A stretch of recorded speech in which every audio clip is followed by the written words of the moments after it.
Get ready for a real hour of power. This is Possibilities, hosted by Dr. Adah Kennon. For the next 60 minutes, we'll be talking to people of all ages, from all walks of life, entrepreneurs, professionals, business owners, entertainers, sports figures, and community leaders. Real people who believe, achieve, and now live their dream. Now, let's explore possibilities. Here is Dr. Adah Kennon. Hello, Las Vegas, America, and the world from the Waywalker studio at Vegas All Net Radio, the final frontier of free speech. This is Dr. Adah Kennon. What? There's only one of you? That's right! And I'm coming out to welcome you to Possibilities, featuring conversations with everyday people of all ages and from all walks of life who believe, achieve, and live their dreams. This is the show where you never know what you're going to hear or who you're going to hear it from. Do you want to be a celebrity, a king or a queen for a day? Then be a guest on this show and share your success story with the world. Inspire someone else as they pursue their dreams. Enjoy the applause. Why? Because you earned it. The telephone lines are open. Lawrence is ready for action. Beth is on the camera. And I'm waiting to hear from you. So call me at 702-483-4444. That's 702-483-4444. And remember, I'm taking calls from all over the world. Well, as I look to my right, guess who I see? The Fox is back in town. Hi, Fox. How are you? I'm getting better. And we're so happy that you're back today, because this is going to be a really special show. And you know why, Fox? Why? Well, of course, it's Thursday, but not just any Thursday. Tomorrow is Good Friday, and Sunday is Easter.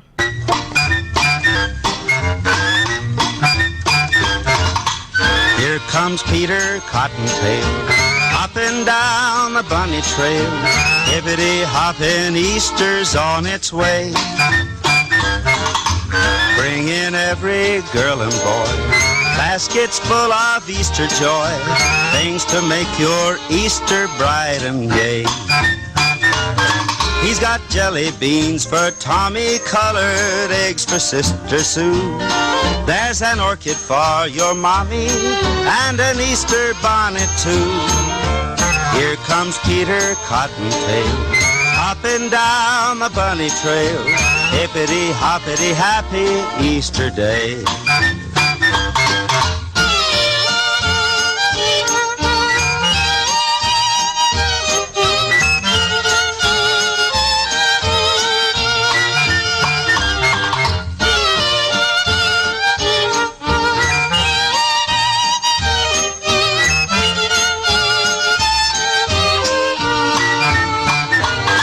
You wake up on Easter morning and you know that he was there. When you find those chocolate bunnies that he's hiding everywhere. Oh, here comes Peter Cottontail, hopping down the bunny trail. Hippity-hoppity, happy Easter day. Hippity-hoppity, happy Easter day. Now, we all know that Peter Cottontail is a fictitious character. Oh, no! But the universe is always filled with possibilities. Now, those of you who have been keeping up with the show Facebook page already know that we're going to have a very special conversation today. So if you know someone who's missed the show today, Possibilities will rebroadcast tomorrow, Friday, and again on Saturday. And of course, there's always the archives at Vegas All Net Radio. I'd also love to get your comments and questions, so leave them at facebook.com/Dr. Adah. That's DRADA with an H. And you will be able to see all of the show action, to include some really great pictures on the green screen by going to VegasAllNetRadio.com/Google+. I'll also post that link on the show Facebook page as soon as I get it. But before we go any further, here's a salute to our show Facebook friends who follow us on Facebook. Now, if you were born on this day, then you are under the sign of Aries, the ram. So,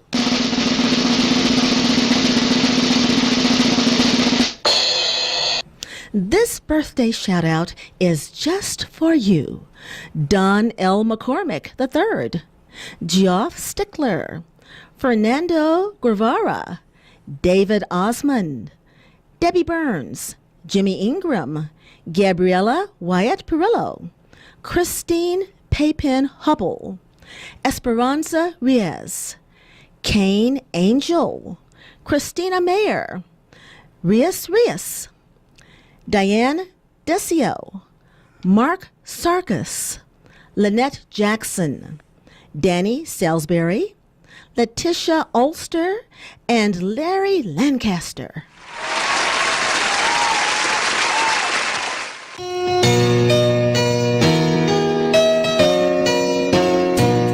Happy birthday to you.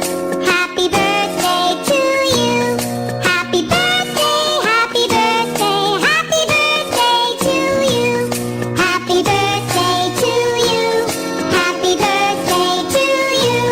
Happy birthday, happy birthday, happy birthday to you. Happy birthday to you.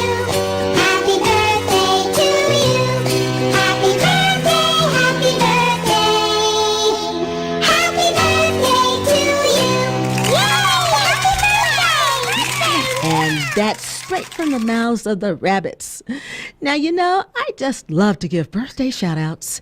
If you love to get them or want to give a shout out for any other reason, then become a friend of possibilities by going to our Facebook page at facebook.com/Dr. Ada. That's DRADA with an H.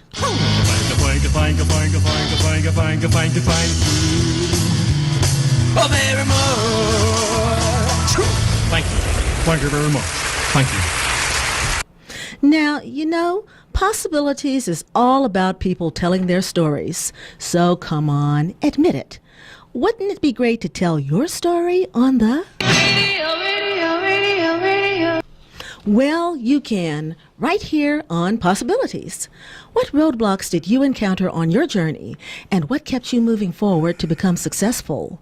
What was waiting for you at the end of your rainbow, or are you still a work in process? What words of encouragement can you pass on? Just drop me a line at skittledo, that's SKITLDU, at gmail.com, and I promise I'll get right back to you. You can visit www.adahkennon.com, that's ADAHKENNON.com, for all of the show particulars, and keep up with all of the show news at www.facebook.com/Dr. Ada. So come on and be a guest on this show. And if you like what you hear and love how it feels to say it, become a show sponsor. Whether you are an established business owner or just starting out, whether you're here in Las Vegas or relocating to the Valley, I'd love to tell you about the very budget-friendly options included in my promotional media packages. Now, you know, there are a lot of reasons why today's show is so special. No matter who you are or where you're from, this time of year brings back so many special memories, things that touch us personally in small and large ways. I'll share two things that come to mind for me.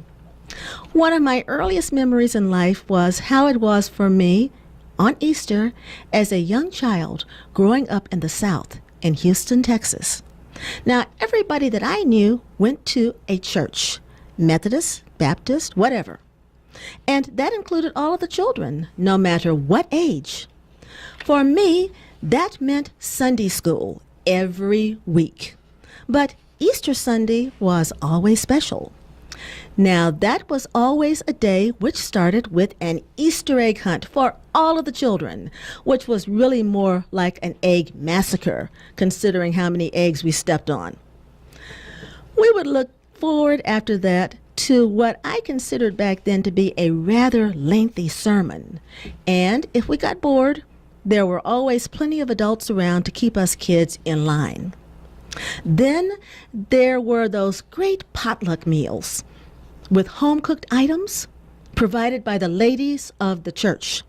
Now, I can remember that everyone looked forward to that event, and especially, and Fox, maybe you can relate to this, the adult men in the congregation. There was a lot of lip smacking going on those days.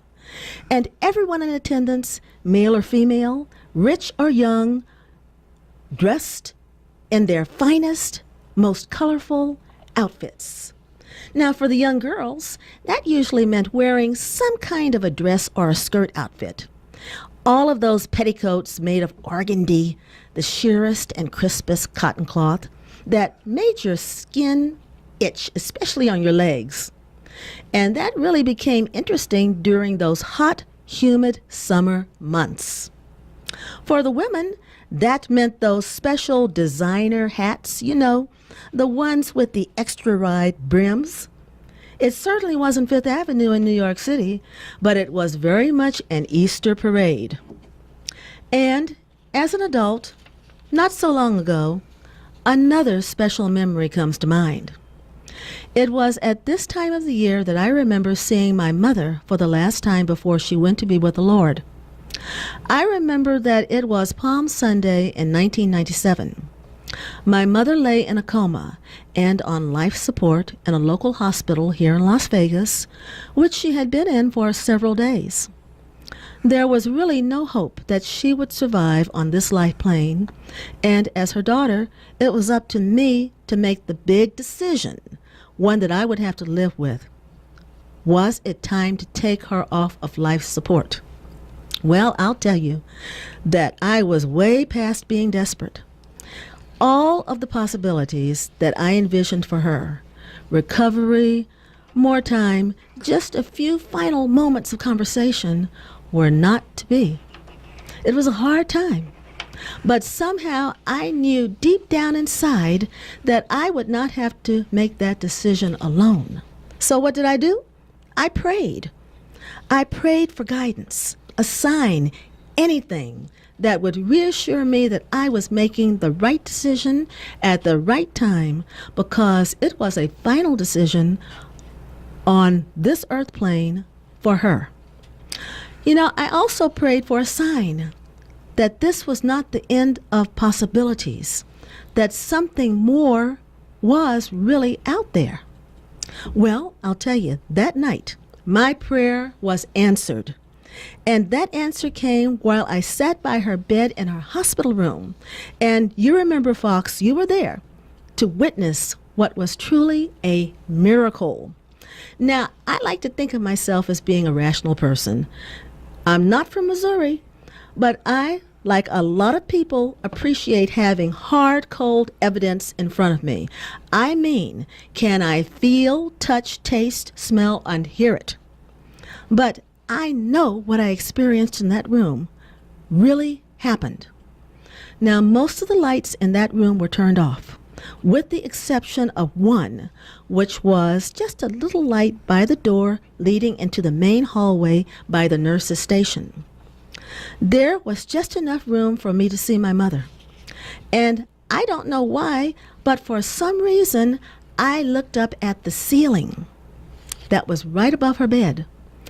And there, standing out from the rest of the darkened room, right over her bed, was the brightest cross I have ever seen in my life. Now, something like that might be dismissed as a trick of the eye or as an overactive imagination when only one person sees it. But it's something else when two people see the same thing at the same time.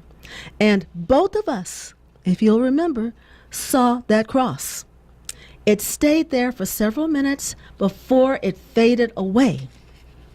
And right after that happened, I felt like a heavy weight had been lifted off me.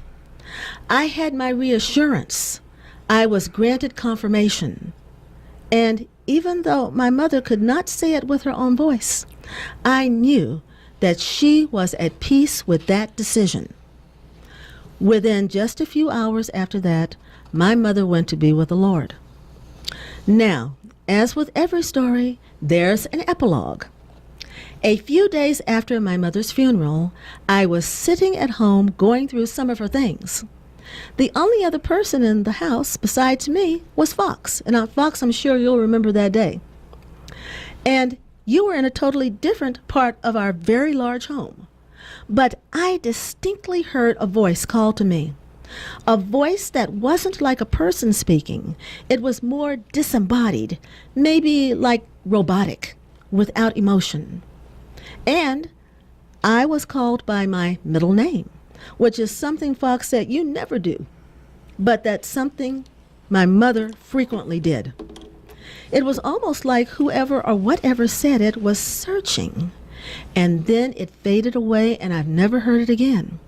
Talk about miracles. Talk about possibilities. Yes, to me, Easter is all about miracles and possibilities.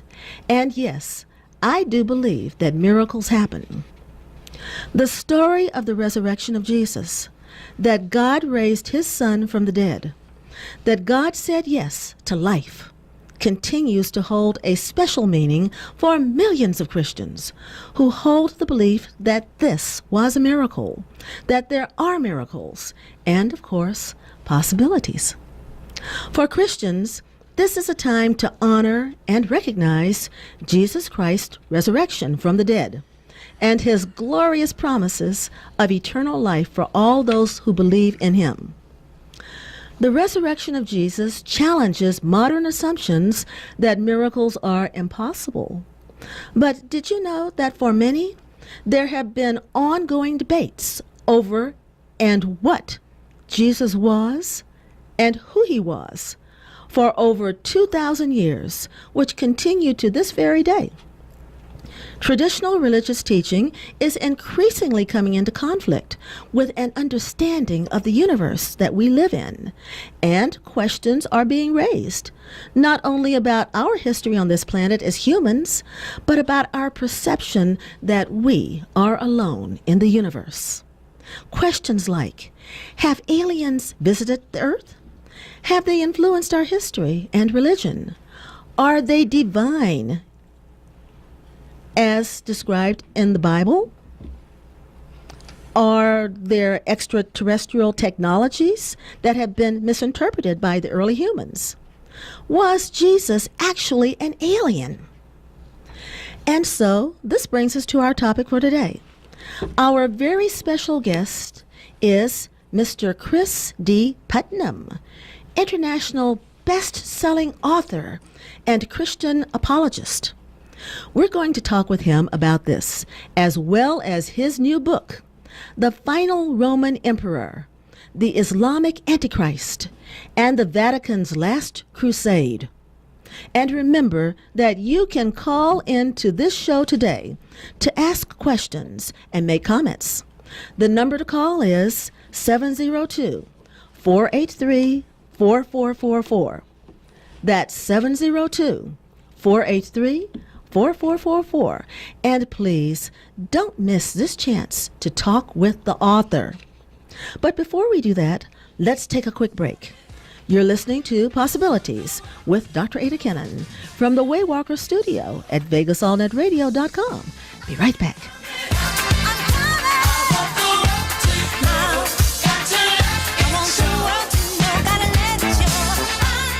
This is Possibility.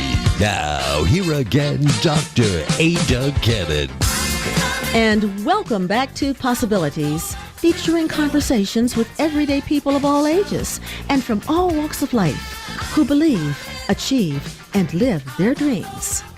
Now, what we've all been waiting for. Mr. Chris Putnam, welcome to Possibilities. Hey, it's great to be on the show with you today. And it's great to hear from you. Now, where are we talking to you from? I'm actually in Raleigh, North Carolina, way over on the East Coast. Oh, my goodness, Raleigh, North Carolina. Well, thank you for taking time out of what must be a very, very busy schedule to be our guest today. It's my pleasure. Thank you. Now, let me tell you a little bit about Possibilities. Possibilities is all about people telling their stories about what they're doing and about how they overcame some kind of life obstacle to become successful in one way or another. And here at Possibilities, we applaud people who believe, achieve, and live their dreams. And you certainly more than qualify in this regard. Now, you have a very long list of accomplishments to include. You hold a master's degree in theological studies from Liberty Baptist Theological Seminary and a certification in Christian apologetics. Did I get that right? Apologetics from Biola University, as well as BS degree in religion and mathematics. You are recognized for your expertise in the area of biblical prophecy and other prophetic traditions.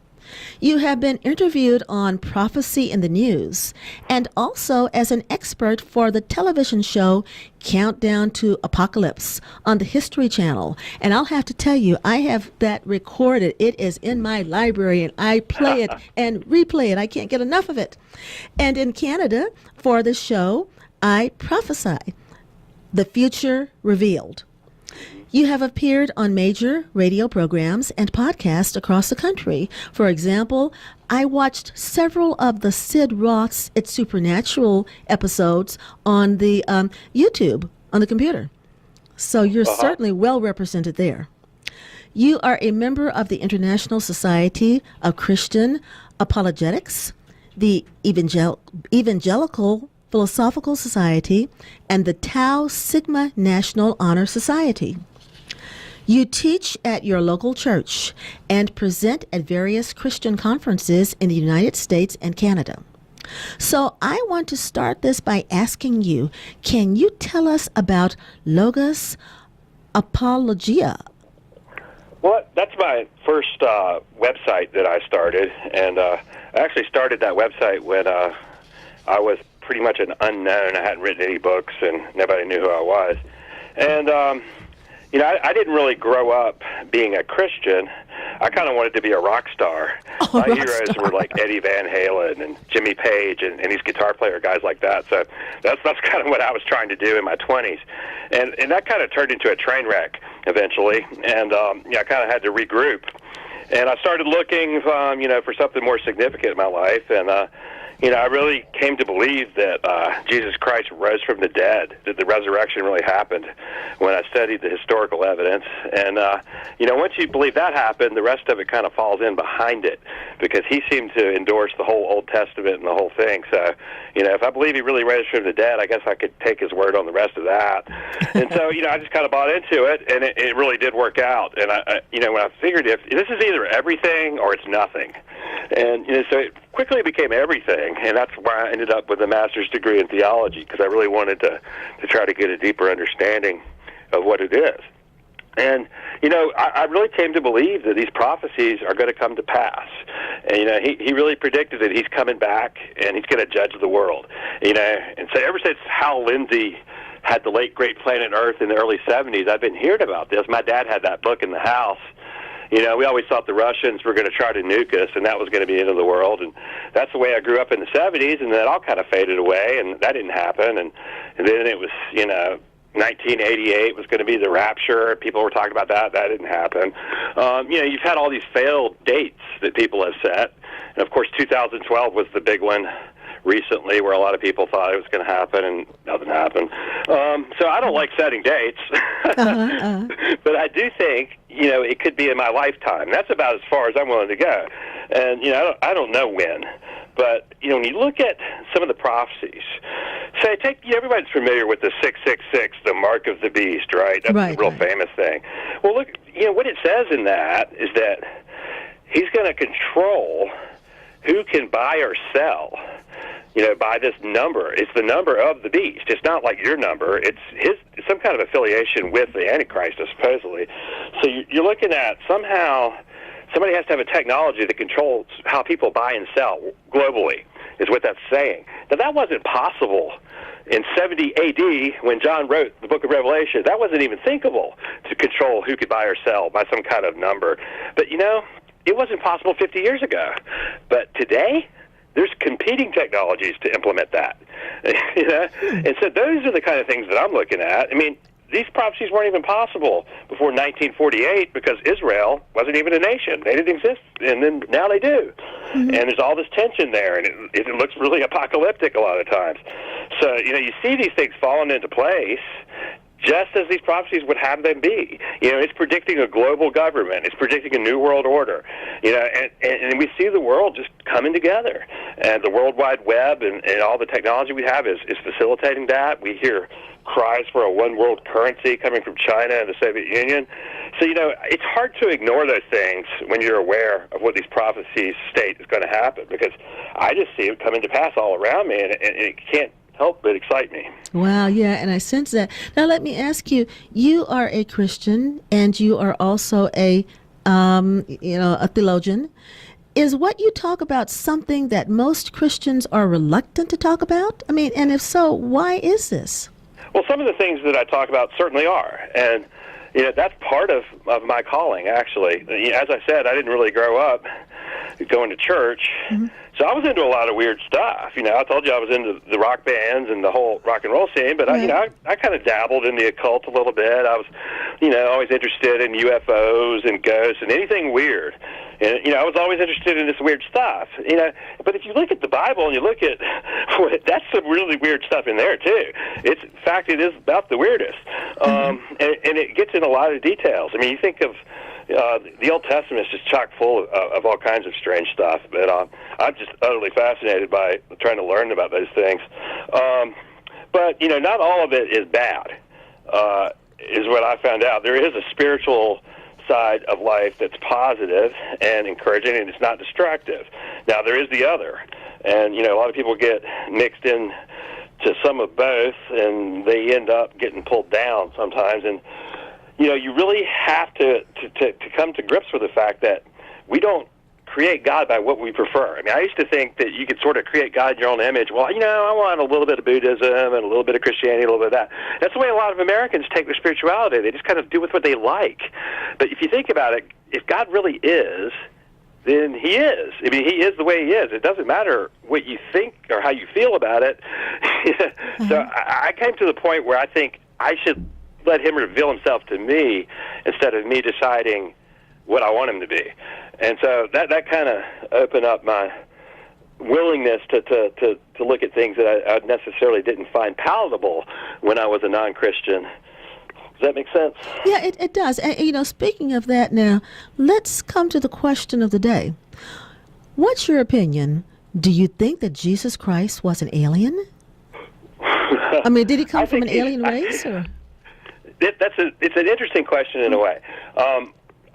Here's one way you could parse that and answer in an affirmative, where I could sort of answer in an affirmative. If you wanted to say he was an extraterrestrial, then I could go along with that, because that technically that word means not of this earth, and he's not of this earth. So I could definitely concede to that much. Is he an alien as far as some sort of species of bipedal, hominoid that, evolved on some other planet that's superior to us? No. He's God. I believe in the Trinity, the triune God is revealed in the Bible. So I wouldn't go there. But he is extraterrestrial. He's not of this earth. He did incarnate as a man. So I believe he's eternal, that he's always existed, that he had a hand in creating the whole earth. He did it, through the Father. But I believe the classical Christian doctrines as far as who Jesus is, that he's eternal, that he is the second member of the Trinity, and that, he died for our sins, that he came down and did all that. And that is, where I stand. But the thing that's interesting, what we deal with in our book, Exo Vaticana, is that there are a lot of Catholic theologians who might answer that affirmatively.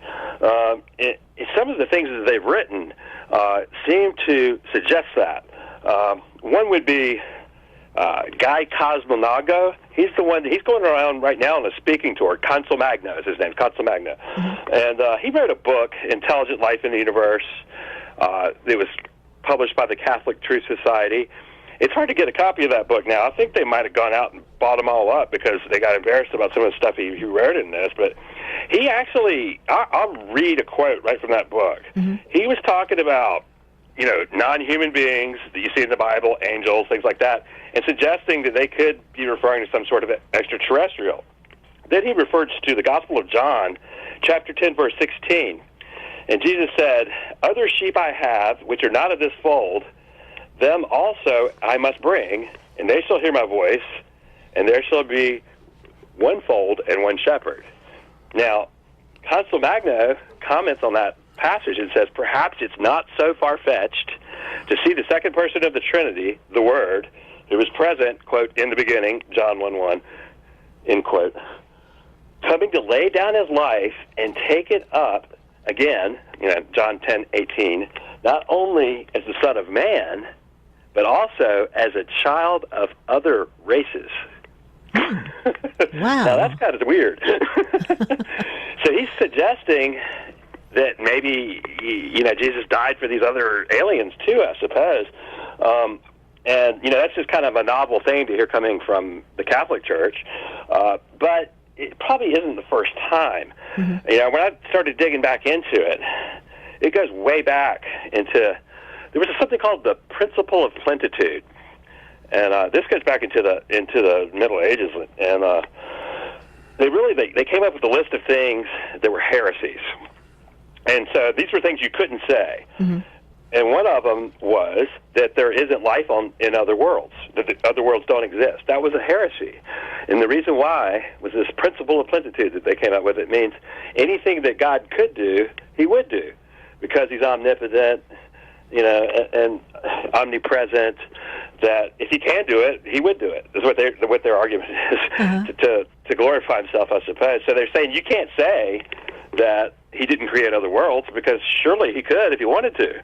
And that was really, so it became a heresy to think that there weren't other worlds. That's kind of funny. That kind of got turned around somewhere along the line where most Christians now think it's a heresy to believe in aliens. Absolutely. Yeah, it actually was the opposite in the Middle Ages. Very interesting. Mm-hmm. So speaking of aliens, do you believe that there is an extraterrestrial presence here on Earth? And should we be concerned about that? Well, I do, but I don't believe it is in the form that most people assume. See, in the West, we've really been indoctrinated with a scientific, materialistic, reductionist worldview, where everything basically reduces to the laws of science, to biology, which really reduces to chemistry and physics.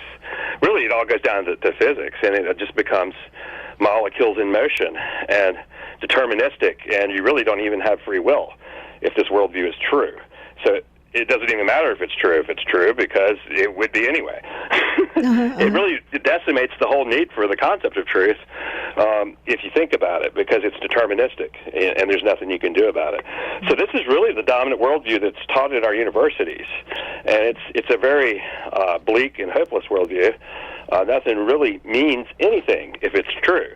Now, I don't think it's true, but this is the assumption, like when there was a movie called Expelled about intelligent design, and Ben Stein cornered the famous atheist Richard Dawkins on, how did life get started?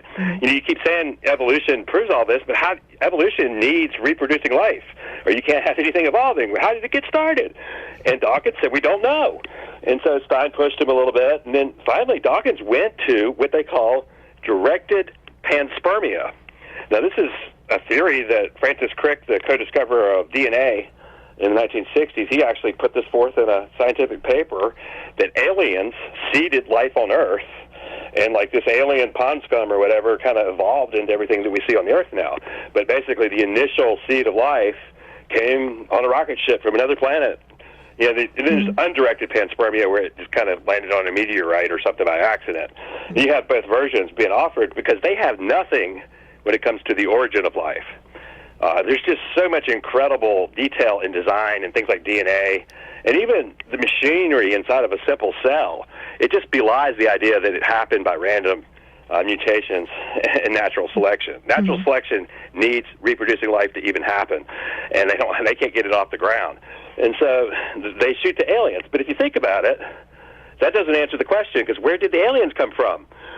They really didn't answer the question. They just pushed it onto another planet. And like what's first, the chicken or the egg, right? But this worldview, it dominates. So people assume when you say alien that you're talking about some creature that evolved on a planet like Earth way far away and they flew here in a spaceship. So I don't believe that. I believe there are extraterrestrial, not of this Earth type beings around the Earth, but they're more what we call paranormal type things than they are evolved space aliens. So I'm talking, they've always been here. And there's plenty of evidence of that. And scholars like Jacques Vallée, he's not a Christian. He's a ufologist, but he has the doctorate in computer science and a master's degree in astronomy, and he's written a lot of books comparing things like the fairy lore in the UK, in the British Isles. If you look at what fairies did, they abducted people, they exchanged their babies with what they called a changeling, and then you go compare those kind of stories to what alien abductees are saying, and people that have UFO contacts say. It's the same story. It's just the technology has been updated a little bit. So, I kind of go with that idea. These things have always been here, and they just stay 2 steps ahead of the technology of the day, and that's their front story. And, they're not really aliens. They're the same things that people were calling demons in the Middle Ages and fairies in the UK and jinn in Saudi Arabia. And, they've always been around. And so that's there is an extraterrestrial presence, but it's not what is commonly assumed. Some people talk about portals. You always hear about portals, gateways to other dimensions. Right. Do you think that these aliens, these extraterrestrials, are using those in a way to escape our, detection, or what? Something like that. And that's what we deal with in our book. It's called On the Path of the Immortals. That came out right after Adah Kennon, and we really hit the subject of portals head on. I really got into the physics of it quite a bit, and what they're talking about, theoretical physics. People like Dr. Kip Thorne. They just had that new movie that came out, Interstellar. There's a lot of people talking about time warps and wormholes, and these things are very scientifically respectable ideas. And you have things like brain world theory, many parallel universe theories floating around right now in the quantum world. And so these are not just fantasy ideas, but we all grew up learning about going through the wardrobe to the magic land, and we had Narnia and just the Lion, the Witch, and the Wardrobe, the whole thing. We've all kind of Alice in Wonderland, Alice in the Looking Glass. There you go, down the rabbit hole.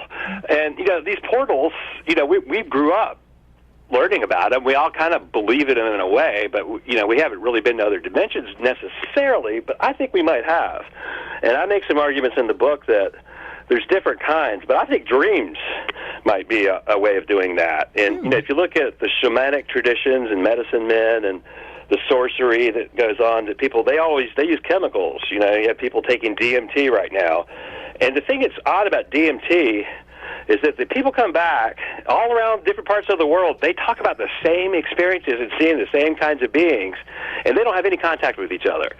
Now, that's kind of odd that they come up with these same kind of looking weird alien things that, they don't, where did they get that prototype from? Maybe they're actually experiencing something in a different dimension or something of that nature.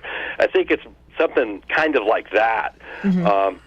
But the alien thing kind of maybe can manifest itself in a more physical way than people who are doing like meditation or taking psychedelics or whatever. But I think they are accessing this spiritual realm that perhaps is another dimension.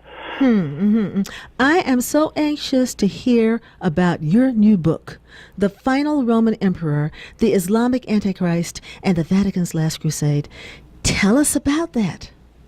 Well, this is the 4th co-written book I've done with Tom Horn. We started with Petrus Romanus, then Adah Kennon, then On the Path of the Immortals I just mentioned.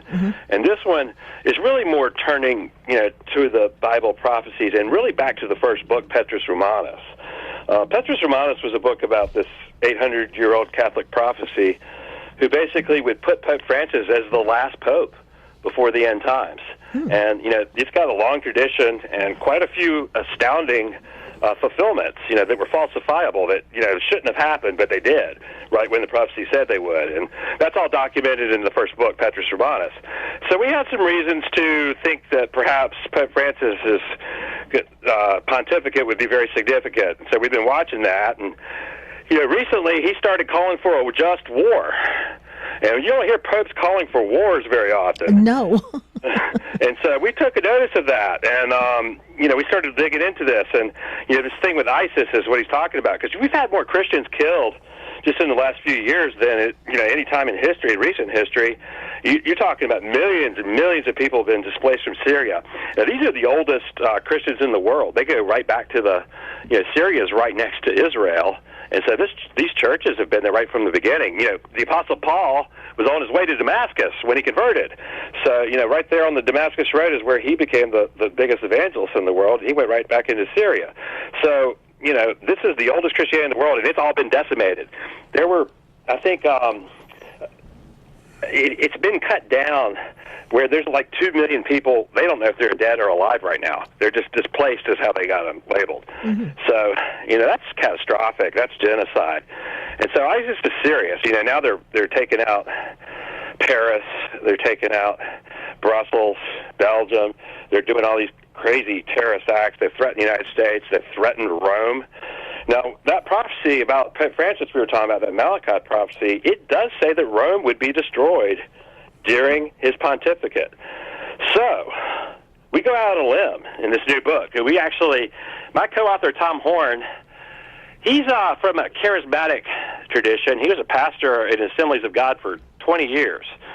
And I'm not really from that tradition, but he's actually going to give some actual prophecies that he has. He really thinks that, he's got a vision that is going to come to pass. So I don't particularly do that. I did relate a dream I had that is coming to pass so far. And, if the rest of it comes to pass, it'll coincide nicely with what Tom's saying. But, it's kind of, it's just a risky book for him to go out. He went out on a limb, and he's saying that he thinks ISIS will use a weapon of mass destruction. Okay, so that's the first time that's really been on the air. You got a scoop right there. Thank you, and you heard it first on Possibilities, listeners. Remember that. He thinks so, and I'm more of the skeptic in the crowd. I'm like, I don't know, and I think ISIS isn't going to last much longer. You can't go out and terrorize Paris and Brussels and Belgium for long before NATO is going to put the hammer on you. So, Vladimir Putin has already threatened to nuke them. I think their days are numbered. But see, the thing that drives ISIS that most people don't understand, this is what we go into in our book, and this is why it's prophetically significant. I do not think that the Antichrist is a Muslim. I don't think ISIS is the Antichrist. What I think is ISIS is the perfect dialectic antithesis to Western values. Now, what am I talking about? Well, in philosophy, there's something called the Hegelian dialectic. Now, what that means is a dialectic is something where you have a thesis, an antithesis, an antithesis, and then you kind of have to marry those two in a compromise that's called a synthesis. And so what Hegel, he was a philosopher, he said you rarely can move people politically or socially, in a dramatic direction the way you want them to go, but you can influence them to take steps along the way towards that goal. And so the way I see this working is that, I do think there are immortal beings, powers and principalities that are not humans, that are directing the activities of humans toward this one world government and the Antichrist. I think these prophecies are coming true because these beings are behind the scenes pushing the buttons. And see, the reason why people don't notice it is it takes several human lifetimes for these things to come to pass. So you have to pull back and take an immortal perspective and look at, since the early 20th century, and look at the pattern, how it's leading us toward global government. Now, what I see is, people in the United States and Europe are not going to go for a totalitarian socialist world government. But if you scare them to death and they think that there's terrorists going to put nuclear weapons in their backyard, they will. And so you look at ISIS, look at what they stand for, what they do, all their graphic violence and beheadings and everything they do. It's the perfect antithesis to Western values. All right? Yeah. Sharia law is the perfect antithesis to what we love with our freedoms. Okay? So what is the synthesis? oh, we have to be secure. We have to give up some freedoms for security. And we've already seen that with the Patriot Act, with 9/11. So I don't think ISIS is the Antichrist, but they're leading us toward it because they're going to push us toward accepting, limiting our freedoms, limiting, our sovereignty, and becoming part of this globalist world government. What about the Mahdi? Who is the Mahdi to Muslims? The Mahdi to Muslims this is one of the more interesting parts of the book. But he's a hero. He's a human being. He's just a normal guy, apparently. And he becomes the caliph, which is the head of the caliphate. Now, this is what ISIS has declared, the worldwide caliphate. But supposedly the Mahdi will be a caliph that will unite all of the world and bring the world under Sharia law, basically. The whole world will become Muslim under the Mahdi. And when that happens, the Antichrist will appear, and the Mahdi will help Jesus defeat the Antichrist. That's really what Islamic eschatology states. But what I discovered is that there is no Mahdi. Really, this story is a classic literary prototype. It's based on a piece of apocalyptic literature from the 6th century Syrian church. Now, it's kind of based on the book of Revelation a little bit, the characters are, but there's no Mahdi, there's no great king that brings the world into order before Jesus comes. Basically, the Bible says that the world goes to hell and Jesus comes back and judges it. But the Mahdi character is based on this is in the title of the book, The Last Roman Emperor. There was a piece of apocalyptic literature called The Apocalypse of Pseudo-Methodius. I say Pseudo-Methodius because he was a 3rd century church father, and he didn't write it. But in the 600s, 7th century Syria, the Eastern Church, someone composed this apocalypse, which is basically like the book of Revelation, and credited it to him. We call this pseudepigrapha, meaning it's got a false attribution. He didn't write it. But a lot of people, everyone believed he wrote it, and it got circulated widely. But in this book, there's a Roman king who makes everybody Christian right before Jesus returns, okay? This became really popular in Syria. Now, right at that time is when Islam started. In the 600s is when Muhammad got active. So you have to, there's nothing about the Mahdi in the Quran, nothing, never mentioned. Can't find a single word about him. If you look at the early hadith, which are the sayings of Muhammad, this is where it all comes from. But the earliest ones don't have Muhammad mentioning any Mahdi. The later ones, which are post-Pseudo-Methodius, have the Mahdi. Now, what we think is these hadith writers, these guys who collected these hadith, these huge volumes of sayings of Muhammad, where this eschatology comes from, they were responding to the Christian belief in the great Roman emperor, and they said, hey, we got to one-up this thing, and they created the Mahdi as their counterpart to the great Roman emperor, and they said, no, it's not going to be a Roman emperor, it's going to be a Muslim, and he's going to make the world, Muslim. And so the whole thing about the Mahdi and the hadith is just an apologetic. It's a defense against the pseudo-Methodius apocalypse, and everyone knows that it's false. So basically, it's plagiarism defending itself against another piece of false literature. And I really think that's all it amounts to. Well, what is this about Albert Pike and the 3 World Wars? What's going on there? Now that is another piece of really fascinating, arcane conspiracy lore. There is allegedly a letter from the founder of the Scottish Rite Freemasonry to a Freemason in Italy named Manzini. Now, in this letter, they describe a long play plan, like I was talking about. I was saying, these things happen over so many generations that you wouldn't notice it in one lifetime because they play out over hundreds of years, not one lifetime. So in this letter, allegedly, it says that we were going to plan 3 world wars. And this is written in the 19th century. It talks about the first one, accurately describes that. Talks about the second one being between the fascists and the West. And then it talks about the next, the fascists and then communists, it says. But it accurately describes World War II just to a T. And it is demonstrably existed before World War II. I don't know about one. But I could find quotes from a Catholic priest, Father Rodriguez, Cardinal Rodriguez, and he wrote a book with Pope. The Pope was his co-author. I think it was Pope Leo X. and it was called the Mysteries of Freemasonry or something like that. And he actually mentions this letter, and that was copyright like 1920 something, before the Second World War. And it actually does say, the Second World War, we will pit the fascists against the West and promote communism. And so there you go. That's what happened. I mean, World War II happened, the fascists got defeated, and then the communists really kind of took off after that.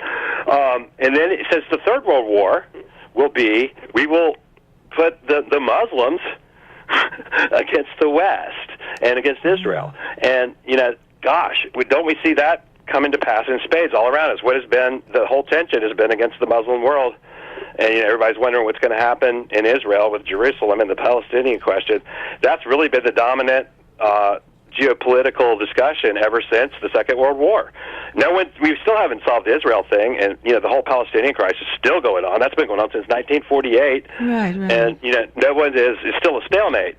And there you go. And it really interesting. He really, there's some reasons to doubt this letter. It's kind of vague. Like, some of the source documentation was very poor. And what happened was there was a anti-Catholic guy. He went by a pen name of Leo Taxel, and he did a bunch of kind of spoof stuff. And apparently he wrote a book that kind of mentioned this and kind of hammed it up a lot. Now, one of the later conspiracy authors, a guy named Guy Carr, he quoted that spoof book like it was a real source. And so a lot of people think that debunks the existence of the letter, but it really doesn't, because Cardinal Rodriguez wrote about the letter too, and that was in 1920. So you can't really explain that away by the spoof book of Leo Taxel, because Cardinal Rodriguez was not quoting Leo Taxel. He actually saw it in person, he said. So that's a little different source material there. And he must be fairly reliable, or the Pope wouldn't be co-writing a book with him, I don't think. Right, you talk about the Pope, and there's so much that, I'd like to have 5 hours to talk with you just about. I didn't touch on most of the questions that I had. But, I just want to ask you in closing, because we kind of have to wrap it up, but I want to invite you back to be a guest on the show, because we've only begun to touch some things that you're talking about. And I feel that the people really need to know, my listeners need to know, we're just kind of running out of time. But if there's one thing that you could leave us with, what would be the most important thing that you would want to leave as a message for the listeners to hear today? Real quick. Well, I do talk about apocalyptic stuff, and, I do tend to think it could happen in my lifetime. Like I said, I'm not setting any dates, and I don't know that. A lot of people get scared about that. And, what I would say is, the major objection that I hear from people against Christianity is evil. Why would God allow so much evil in the world? Why are all these people starving? Why is there so much evil? Right. Well, the message in the book of Revelation is that all of us have evil in us, and if God were to judge evil, probably none of us would stand. Right. So you don't want to scream for justice too loud. But just to sum it up, the book of Revelation is about the end of evil, and that's what it is. It takes some judgment for that to happen. So it really is God cleaning up. He is going to do it. Right. Right. And you know something? Where can people get in contact with you for more information? Because we're going to bring you back on this show. Certainly. Well, I have a Facebook page, Chris D. Putnam, 2 websites, www.supernaturalworldview.com and www.logosapologia, LOGOSAPOLOGIA.org. Okay, good. And you know something? We want to have you back. If you have time in the next few weeks, let's get together and continue this conversation. Okay, we'll try to set a time. Pardon? Okay, sure. Send me an email. I certainly will. And thank you so much. And by the way, you are our celebrity for a day. Thank you.